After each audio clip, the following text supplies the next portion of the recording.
Welcome to Choosing Adoption. I'm Donna Pope, and this podcast supports expectant parents considering adoption and birth parents after placement. Through real stories and guidance shared with clarity, faith, and compassion, we will connect you with others who offer their insights and experiences that will empower you and provide you support.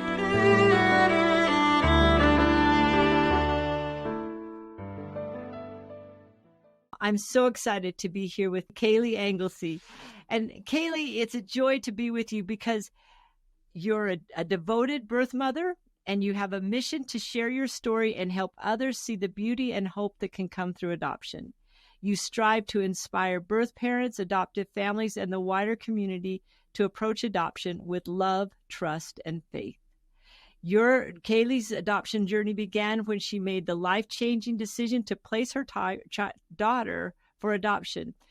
She connected with her family through adoption.com, found her perfect match, a family whose love and support turned out what could have been a painful chapter to one of hope and joy. Through this process, Kaylee has witnessed firsthand how the right match can create lasting bonds and make the transition easier for both the parent and child. Would you agree with that? Yeah. Thank you for having me. Thank you. All right. So Kaylee, let's just start by you telling your story. Now, you don't have to go clear back to your birth, but tell us as much as you can about, your adoption journey, when you decided to do an adoption, why you decided, and just let us follow that journey along. Yeah. So I found out that I was up in college at BYU, Idaho, and I found out that I was pregnant in February. And I told my parents the day that I found out. And their reaction was shocked, obviously, but they were also very supportive of whatever I was going to do. I just remember the first thing that my dad said was, well, we love you and we're here to support you, which just meant the world because, it's a hard conversation to have, for sure. But I ended up moving home from school a few weeks early just because it was just difficult. I just needed to be with my family. So I moved home early and things had ended with the father and I was trying to figure out what I was going to do, if I was going to single parent, if I was going to place for adoption. And my parents were very supportive, but they were also very informative, which I was very, very grateful for because I'm a very logical thinker. When I'm stressed, I'm very logical. So tell me what you meant by they were very informative. What does that mean? They just presented the facts to me. Like, these are things that you should consider if you're going to keep, and these are things that you should consider if you're going to place.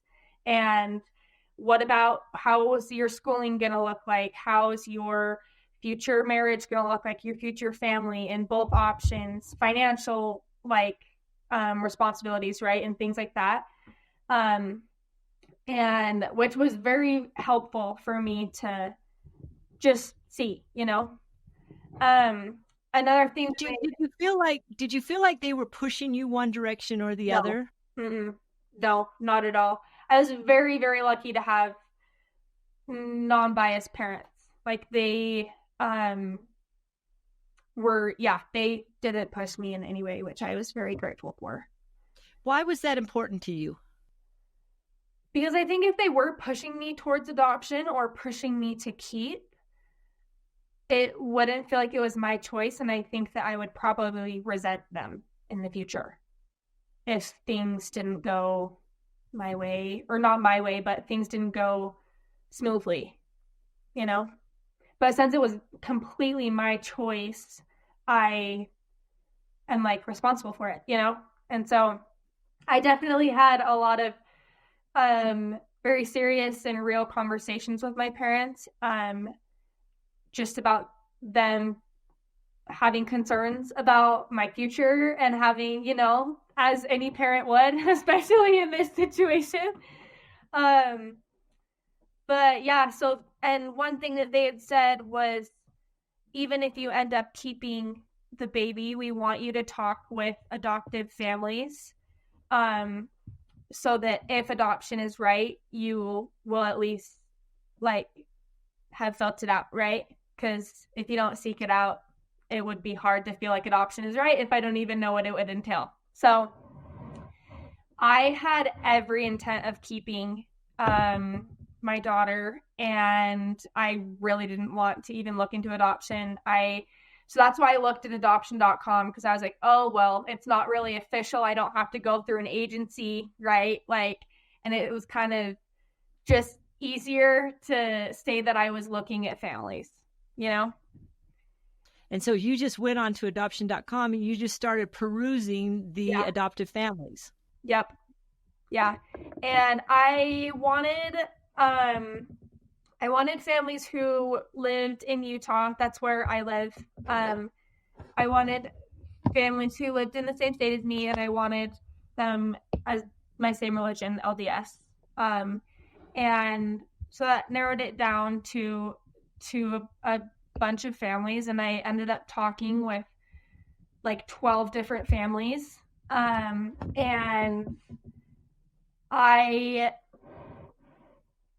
I'm so grateful that I talked with so many different families, just because I talked with families who had never adopted before, never had kids before. I talked with families who have had biological and adopted kids. I talked with families who only had adopted kids, who every mix. And I talked with their birth moms. I was very fortunate to be able to talk with families who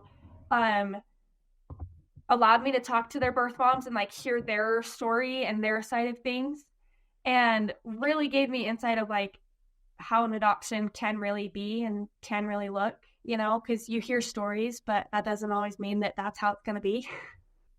So these are families that have already adopted before, and they had an ongoing relationship with the birth mom, and they said, well, here, talk to this birth mom who we also have a relationship with, and see what she has to say.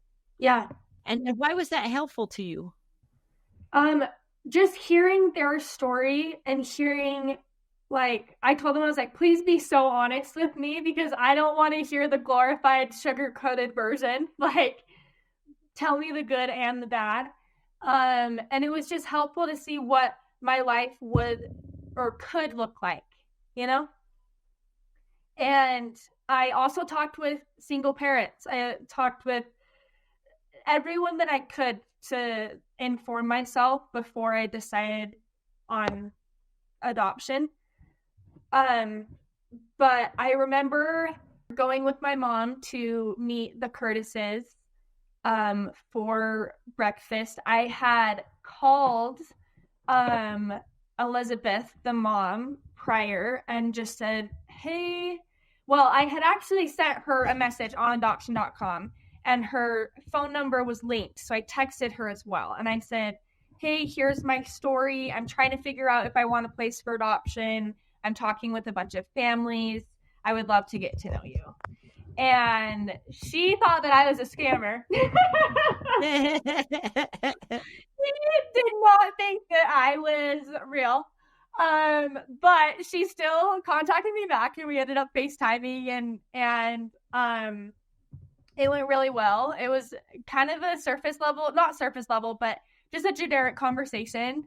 And then she told me about just a past experience that she had had with an adoption. And so I was really excited after talking to her for the first time, but I remember talking to my mom and being like, I don't want to get close with them and then tell them I'm not going to pick them anymore. Do you know what I mean?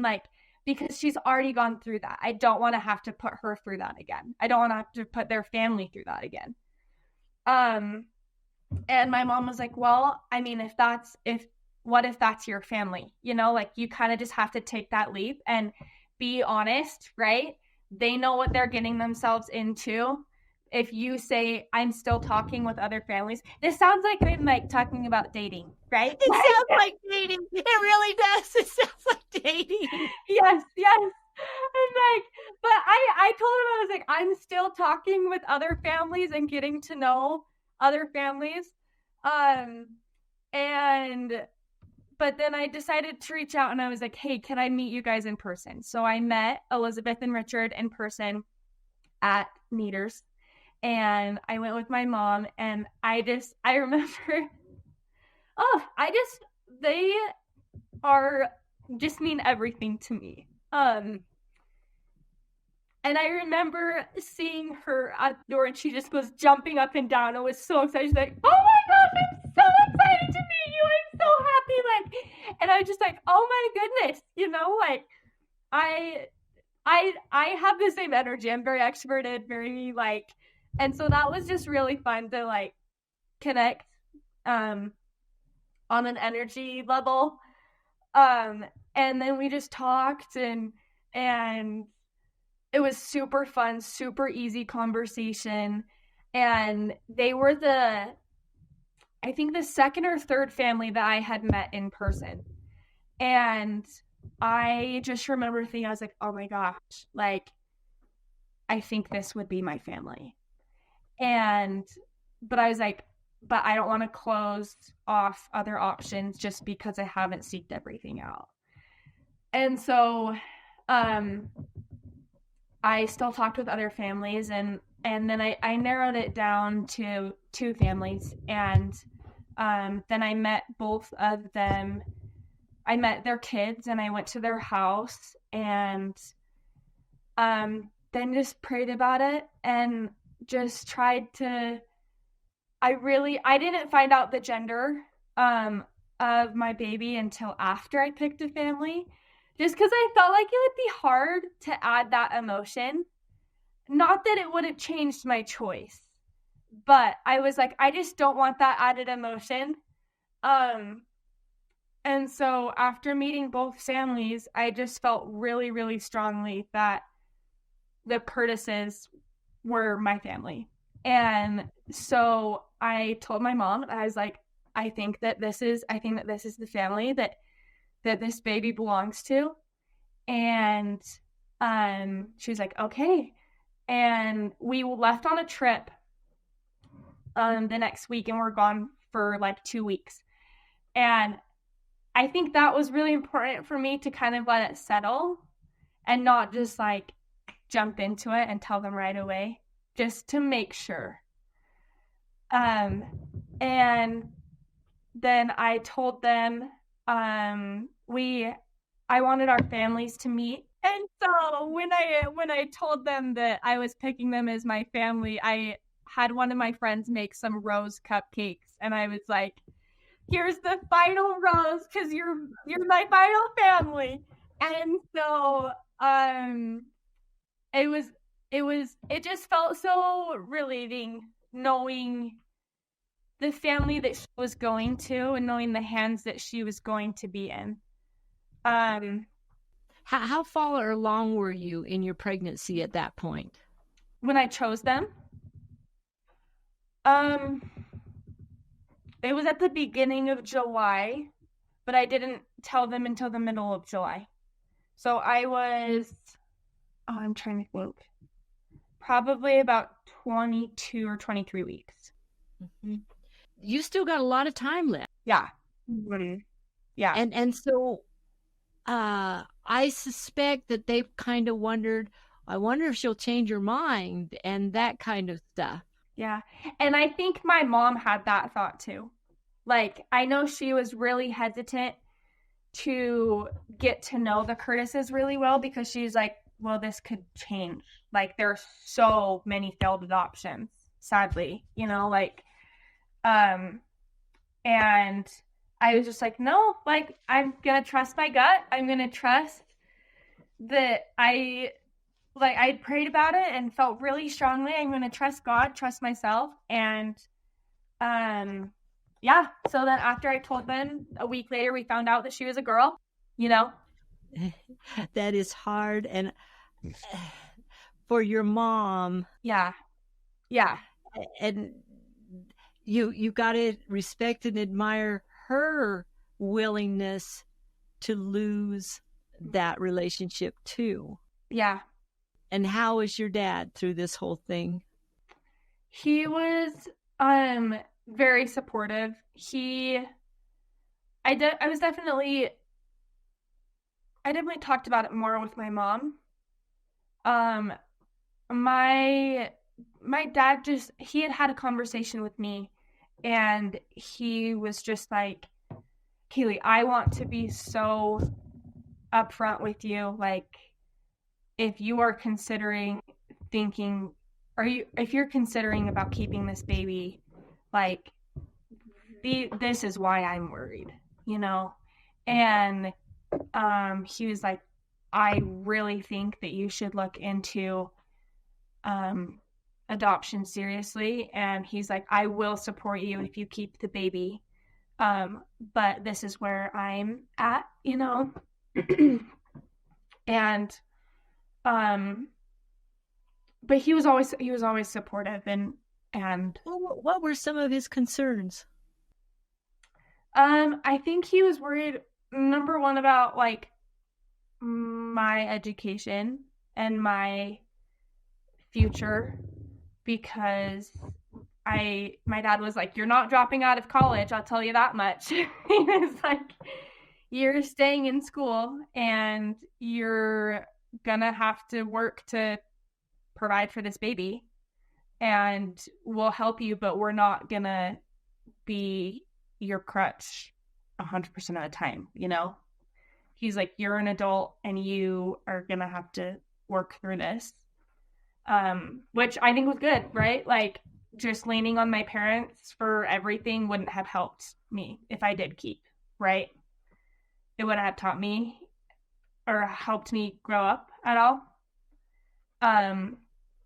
And I think he was worried for my daughter as well, you know, because I was 19, right? Like, I mean, I'm only 20 now.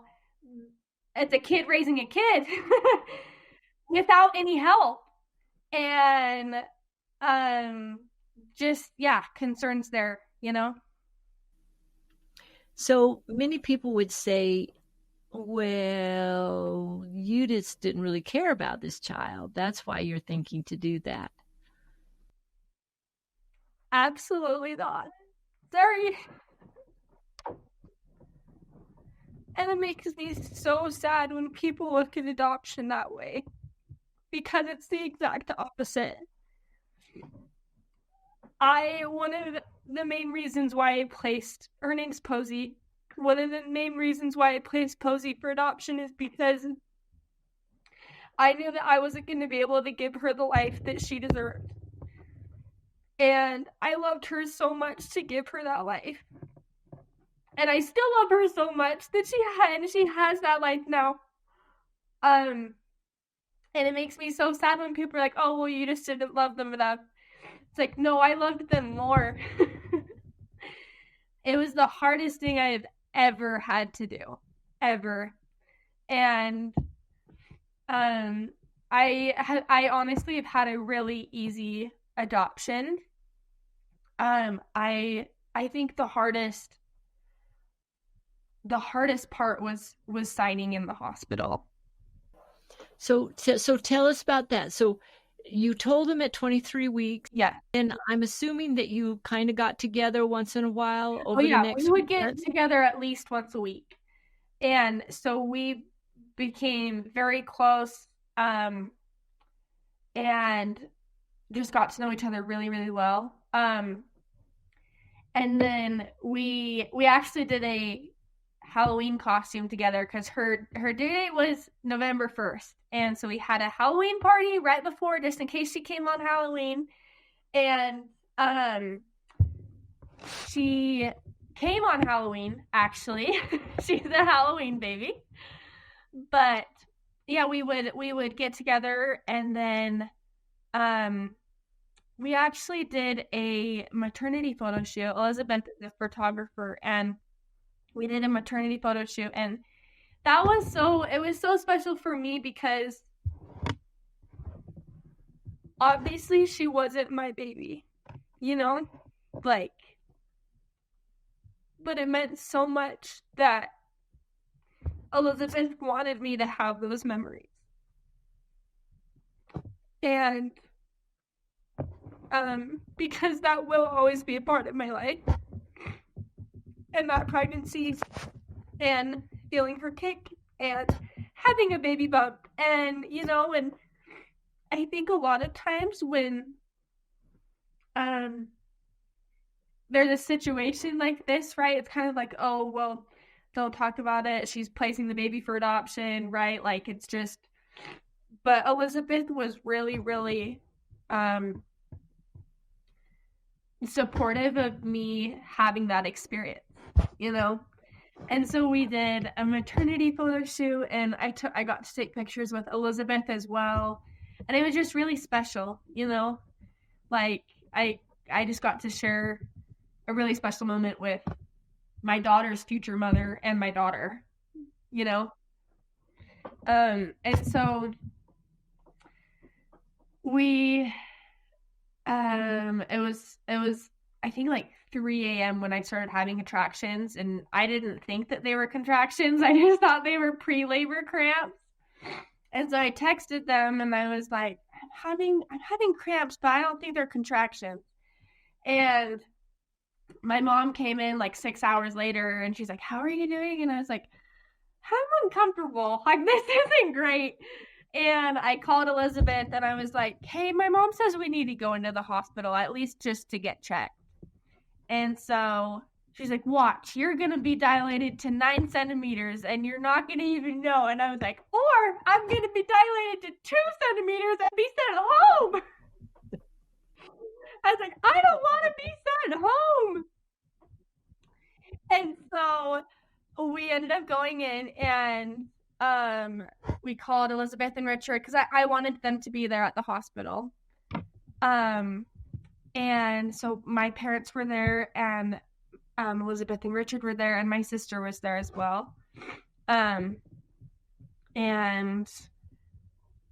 when I got to the hospital, I was at 9 centimeters.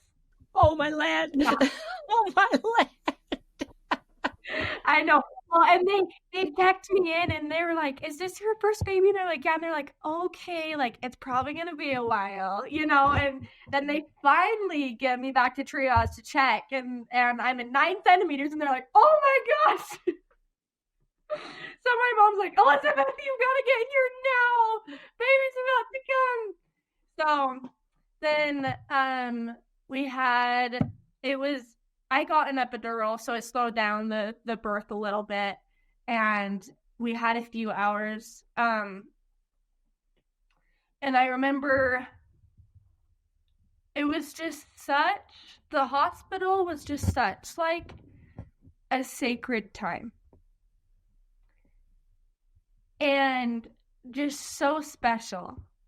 Like, and I truly felt like Elizabeth and Richard were there for me. I knew that they were there for Posey as well, but I really felt like they were there for me. Like Richard would rub my feet and Elizabeth was like holding my hand as I was pushing. And I remember, sorry, I'm getting so emotional. That's okay. I remember hearing her heartbeat and just not wanting to let it go. And I told my mom, I was like, I could listen to that forever. And, but she needed to come out. She had to come out. And I just remember I don't want to do this yet. Not because I was scared of birth, but because I didn't want to let her go, But then we had her, the birth was beautiful. And after having her, I just remember holding her and just losing it, like just crying. I was like, oh my gosh, you know. And then I just remember looking to my right and looking at Elizabeth and just seeing like tears in her eyes, and like it just felt like she's saying like, I'm so proud of you and I'm here for you, you know, which was so beautiful. And yeah, we they didn't hold her for a couple of hours. They were like, no, we don't want to be the one to, they're like, she can initiate that, you know. But Richard was the one to cut the umbilical cord, so that was fun. she had all C-section, so he never got to cut the umbilical cord. But then we went to the, I can't remember what the room's called, but the room that you stay in overnight. And they brought their boys over to meet her, and it was really hard being alone with her. Yeah. Because it was like, oh my gosh, I want to keep you for myself, but I know that's not what I'm going to do. But the second that Elizabeth and Richard would come back to visit, it was like, oh my gosh, this feels so right. Which I was really lucky to have that reassurance. And I remember after they left, my mom stayed with me in the hospital. And I remember after they left, my mom, I was just crying. I was like, this is going to be so hard. And my mom was like, you don't have to do it. Like, you haven't decided, you know, you still have a choice. And I was like, no, like, this is what I've chosen, and I'm not regretting my decision. It's just hard. And then the next day is when I had to sign papers, and I think that was the hardest part of everything. Like, I don't know, like I knew that I was going to see her again all the time. I knew that I was going to be in contact with their family. I knew that, right? But it's just the action of like signing away your child for life. Like, it's not just like a school waiver. Do you know what I mean? Like, it's really, really heavy. And I had Elizabeth and Richard in the room when I was signing, just because it was easier for me to do that, just to see like, this is why, you know?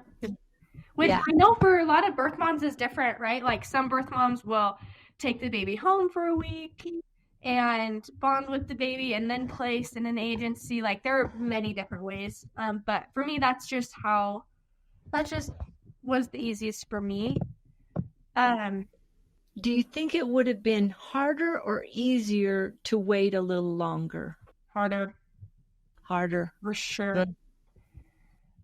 Yeah, I think that if I would have taken her home, I don't think I would have placed her. Yeah. And a lot of people kind of complain. They say, well, because once you sign the papers, and I know people were very clear with you, once you sign the papers, it's done. Mm-hmm. It's irrevocable. That's the word. Would you think it would be harder or easier if you could have changed your mind and maybe the next day, you know, thought about it and changed your mind? Like you're saying, I could have taken the signature back? No. Mm-mm. No, I haven't ever second guessed. There's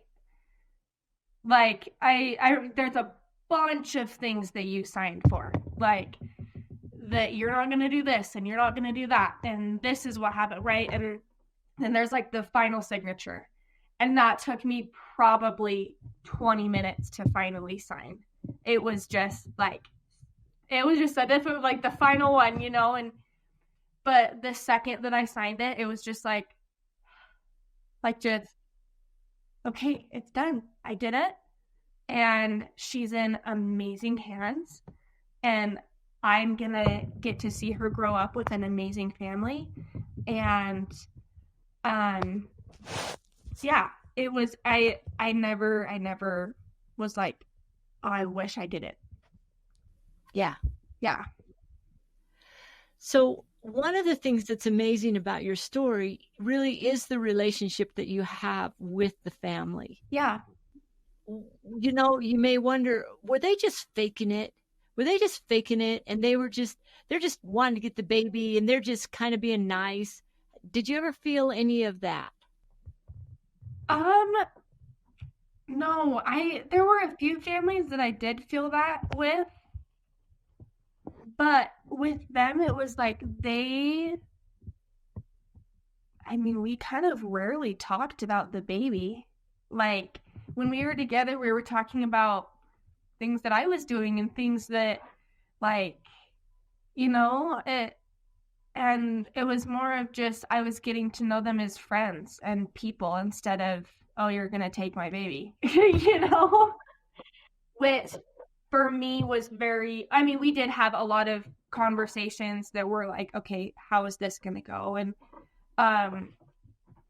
but anytime we talked, it was always them being interested in my life and what I was interested in or what I was doing, or just, it wasn't just about the adoption. So how is it now with them? I see them all the time. It's great. It's amazing. I'm very fortunate because most open adoptions aren't like the way that I have it. But they live like 30 minutes away from me, and we watch like shows together as families weekly, and I'll go over there. Just my siblings will go over there just to hang out, or I'll go over there, or I coach tennis, and so I coach their oldest son, which is super fun. And yeah, just things like that.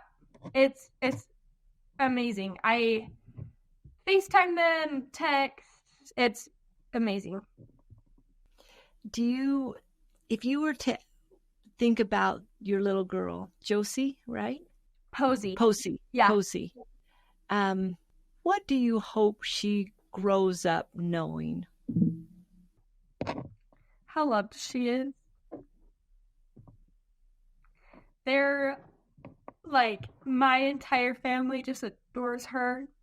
And like, my sister always goes to school and is like, look at my little niece. Like, and all of her extended family, Elizabeth and Richard are really fortunate with their extended family, and they all live in Utah, and everyone just adores her.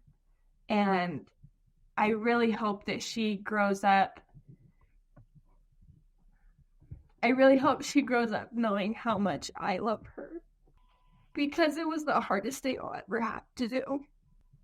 And I wouldn't have done it if it wasn't for her. We have this thought of secret sauce or the secret power to your story. And we've written that you have an ability to approach adoption with a grateful heart and a faith-filled perspective. Can you address that? I am a very optimistic person, and so I really try to see the positive in things, but there's also times where you can't do that.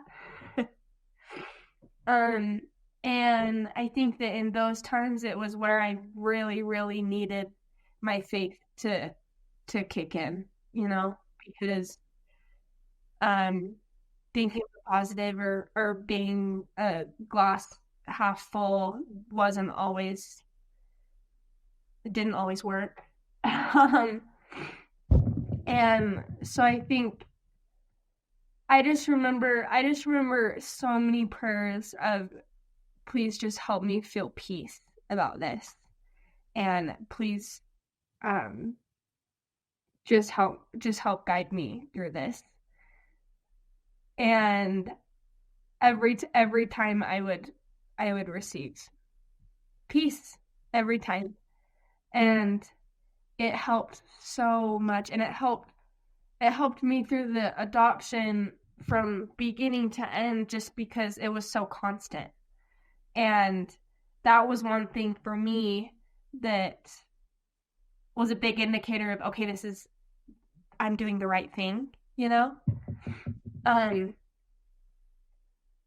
But yeah, I think that having an optimistic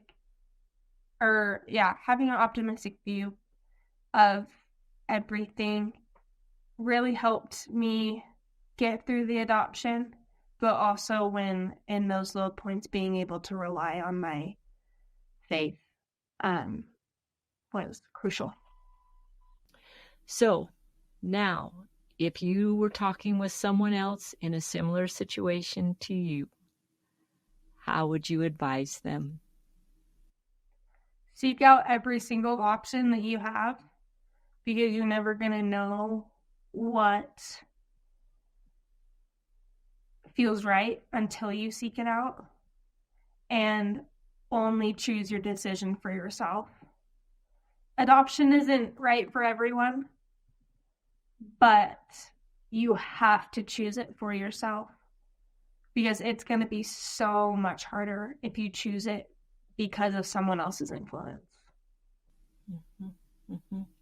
And how would you advise parents, like your parents, of women that may be going through what you've gone through? Patience is a virtue. My parents were very, very patient with me and just very loving. Yeah. And I that's what meant the most, is knowing that, number one, my parents would still love me no matter what I decided to do, and that they were going to be there for me no matter what I decided to do, and they weren't pushing me to decide one thing or another. Now, how about to adoptive families who are wanting to adopt and are looking for someone as amazing as you to adopt? How would you advise them? Be 100% authentically yourself, because you're not gonna match with someone that you want to be matched with if you're not being authentic. And just be supportive of the mother. That was the biggest thing for me that made it. I don't know how to word this. Sorry. The biggest thing for me when talking with families and choosing to keep talking with families was the way that what they talked about with me and how they talked with me. Explain. There were just some families who didn't really care to know about what I wanted in my future or what I wanted in the baby's future. It was more of like, well, this is how we're going to raise the baby, and this is what the environment the baby's going to be in, and this is what we do, and this is right. And I was like, no, I want to know how I fit into that picture, like, and how I fit into my child's life, you know? Okay, now here comes a really hard one. You ready? I'm ready. Ready as I'll ever be. Now you're going to give a message to Posey. Let's imagine she's now 16. What message are you going to give her? Sorry.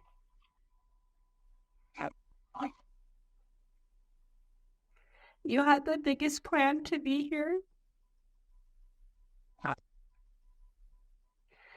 And God made sure you came here with the greatest plan, and you were so loved and cared for by everyone involved. And always will be. Thank you. That's wonderful. I think she'll hear this message someday.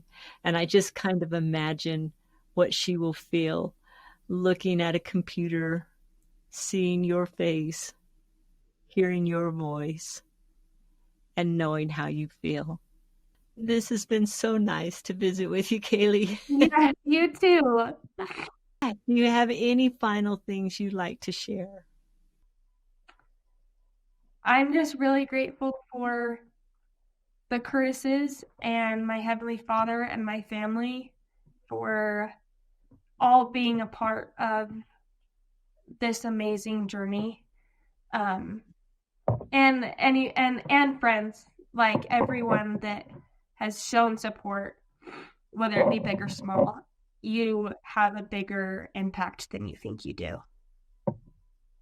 One final thing. How have your siblings felt about all this? It was really hard for my sister, especially right before I had the baby. But once she saw her in the hospital, it was just like an instant love for her. And they both love her to death. And my brother went over there yesterday to hang out with her. Like they both just love her just as much as I do. And they think of themselves like aunt and uncle, or how do they think of themselves? Yeah.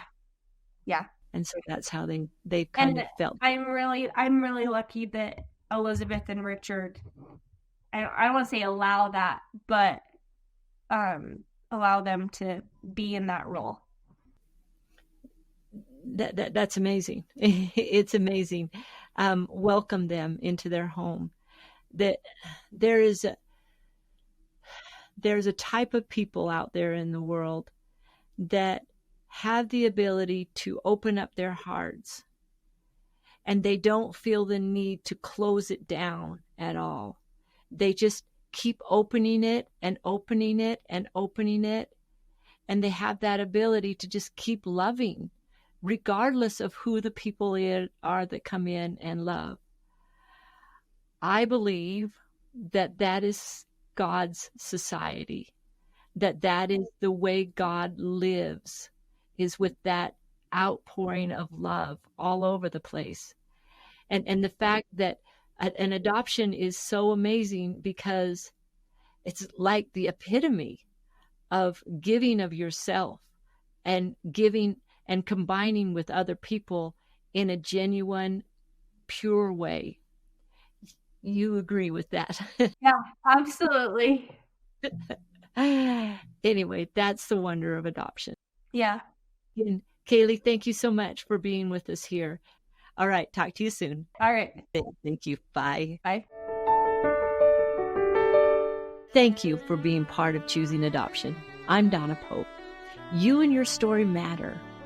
Visit choosingadoption.com to find resources, community, and encouragement for your unique journey. You are not alone. We're in this with you.